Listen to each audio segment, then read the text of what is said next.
What's up, gamers? My name is Andy Aguila, and I'm here to talk about the latest game that is indie that's coming out to PlayStation 5s and PCs everywhere this July.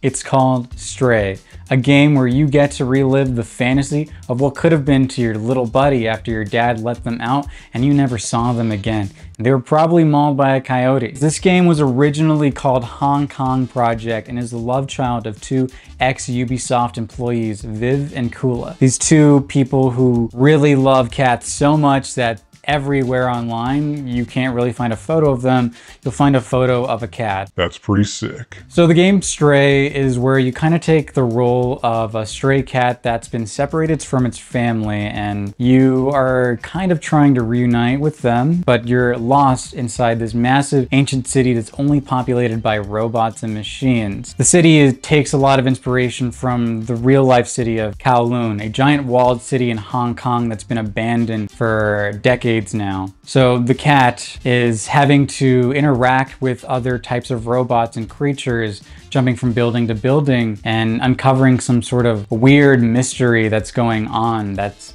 affecting these citizens. Although they're robots, they're very anthropomorphic and they have features that are like people. It's a very human game without any humanity involved. When the developers of Stray put out images and GIFs of Hong Kong Project, they had garnered a lot of attention online for a realistic kind of cat game that would come out, and that caught the interest of the developer Annapurna Interactive.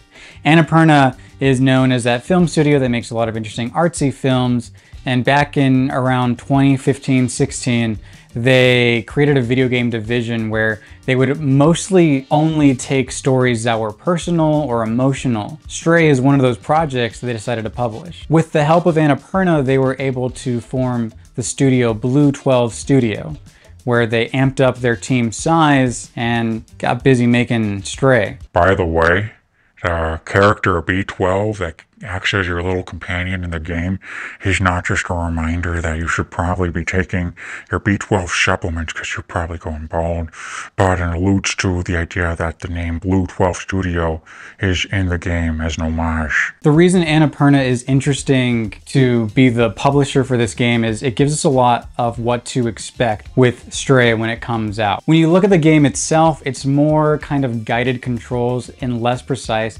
It's not really a platformer per se. You know, it's not like Mario, you're not jumping around. The game seems to focus more on a narrative kind of story, and that makes sense with Annapurna Interactive. So other great titles that came from Annapurna that kind of solidify the credibility that they're having for Stray is What Remains of Edith Finch, a game where you play as the titular character Edith Finch, where you're kind of going through your family's scribblings, uncovering diary entries, journals, memoirs, and uncovering some sort of family curse or intergenerational trauma that plagues this family. It's kind of a beautiful story that's told through monologue of different characters of the Finch family. And it tells a story about mortality and about how we are remembered not by the stories we live, but about how other people remember us. Then there's Outer Wilds, an existential game where it's an open world kind of sandbox that is about a universe that is collapsing and you're this new astronaut that gets to explore everything. You have about 22 minutes before the sun explodes, and you're trying to find meaning in everything and see if you can stop it. It's a beautiful experience through vast environments that are unique. Outer Wilds is a very personal experience that I think everyone deserves to play themselves because it's kind of how it's guided. It kind of challenges you and where you are and how you're feeling and how you feel about what happens and how insignificant you are in the grand scheme of everything. Then there's 12 Minutes, a game where you're constantly stuck in a time loop, having to unsolve some sort of mystery. But one thing is consistent online, and that's that a lot of people love murdering their wife.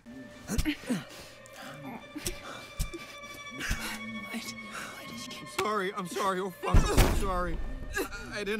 Also, Willem Dafoe plays a very, very strong role in this. What did you do? Jesus, you murdered her. So back to Stray, this is why I have a lot of faith in the project becoming a very emotional story that helps me empathize with stray animals probably. Me and my partner Jamie have 2 cats ourselves, and it would be a nightmare. We constantly honestly cry when The idea that if something were to happen to them, our little babies.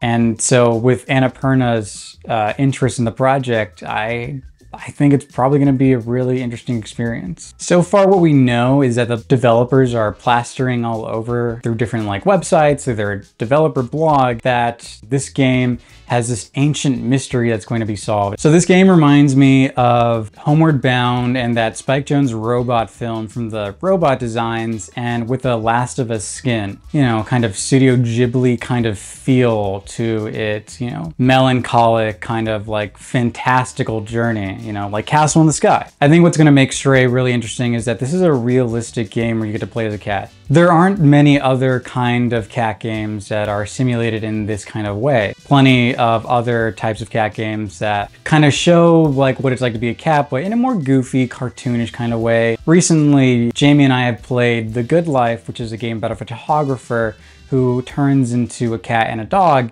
And the cat features are cute and stuff, but it's more kind of just like jumping and meowing and stuff, but that's not as important as the other features. Then there's this cat detective noir called Black Sad. We play as a giant human cat creature that looks like Batman. There's Gato Roboto, which is like a Metroidvania indie game where you play as a cat inside of like a Samus Aran kind of suit, and it plays that way. It has a cute art style. That's what I think is different about Stray versus other cat games, is that this realism aspect of it. It's still cute. Cats are adorable. I love cats. But the thing is, it's more gritty, it's more realistic, less internet-y, if that's something I could say. You know, this is where you can put up an image of the neon cat, the Pop-Tart cat, which sold as an NFT for a lot of money.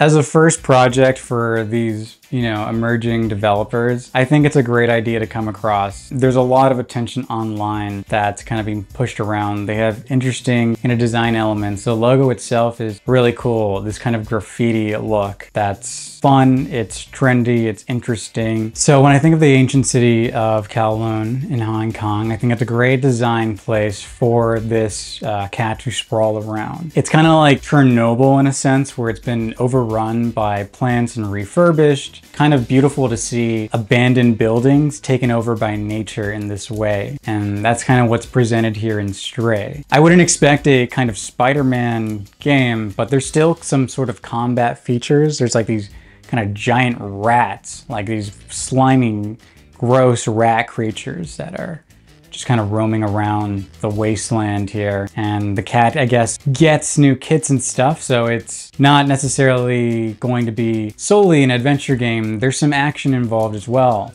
So I look forward to playing Stray when it comes out July 19th with my partner Jamie and our two cats, Grandpa and Calcifer. You see, when we played A Good Life, there was a meow feature in that as well, and when you meowed there, our cat Grandpa actually would come to the screen and try to interact with the TV. It was the cutest thing. Stray seems like a great game for cat lovers everywhere, and if you don't love cats, maybe you should play this game and it'll help you empathize a little more about your little buddies. Anyways, this has been Indie Gaming News with Indie Heads. My name is Andy Aguila. Thanks for watching.